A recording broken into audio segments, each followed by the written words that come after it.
নমস্কার, দেখছেন টিভি9 বাংলা। আমি সম্প্রীতি রয়েছে আপনাদের সঙ্গে। শুরু করছি প্রেস কর্নারের শুরুতেই যে খবরের দিকে আমাদের নজর থাকছে। প্রাথমিক শিক্ষকদের পাশ করতেই হবে টেট, নির্দেশ সুপ্রিম কোর্টে। সকলকে নতুন করে যোগ্যতা যাচাই পরীক্ষায় বসতেই হবে। রিভিউ পিটিশনে সাফ জানালো সুপ্রিম কোর্ট। যোগ্যতা প্রমাণ করতে হবে সারা দেশের 30 লক্ষ প্রাথমিক শিক্ষককে। আপনাদের আরো একবার জানাবো, এই মুহূর্তের অন্যতম গুরুত্বপূর্ণ খবরের দিকে আমাদের চোখ রয়েছে।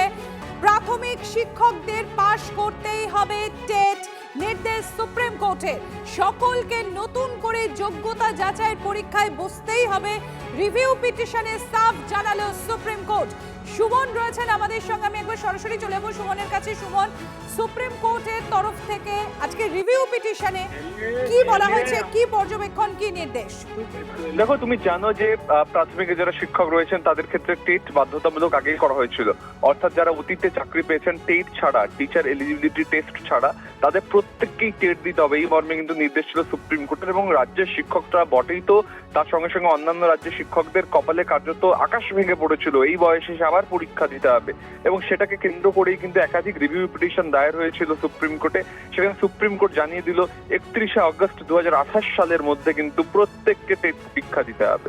এবং টেট পরীক্ষা না দিলে কিন্তু তাদের চাকরি নিয়ে সমস্যা তৈরি হবে, এটাও কিন্তু ব্যক্ত হয়ে গেল সুপ্রিম কোর্টে। অর্থাৎ আমাদের রাজ্যের প্রায় 1 লক্ষ প্রাথমিক শিক্ষক এবং গোটা দেশের প্রায় 30 লক্ষ প্রাথমিক শিক্ষক যারা আগে নিযুক্ত হয়েছেন টেট ছাড়া, তাদের প্রত্যেককে নতুন করে এই বয়সে এসে টেট পরীক্ষায় বসতে হবে। ধন্যবাদ সুমন। আপনাদের আরেকবার জানাবো, প্রাথমিক শিক্ষকদের পাশ করতেই হবে টেট বা টিচার্স এলিজিবিলিটি টেস্ট, নির্দেশ সুপ্রিম কোর্টের। সকলকে নতুন করে যোগ্যতা যাচাই পরীক্ষায় বসতেই হবে। যে রিভিউ পিটিশন ছিল সেই রিভিউ পিটিশনে সাফ নির্দেশ সুপ্রিম কোর্টের। যোগ্যতা প্রমাণ করতে হবে সারা দেশের 30 লক্ষ প্রাথমিক শিক্ষককে।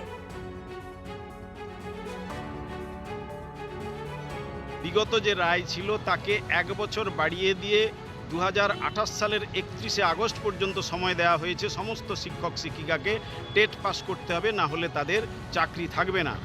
অথচ এই যে টেটের নতুন নিয়ম লাগু হওয়ার আগে নিয়োজিত শিক্ষক শিক্ষিকা যারা যোগ্যতার মধ্য দিয়ে, পরীক্ষার মধ্য দিয়ে নিয়োজিত হয়েছিলেন, তাদেরকে পুনরায় চাকরি রক্ষার পরীক্ষা দেওয়ার যে নিদান, এ অত্যন্ত অন্যায়।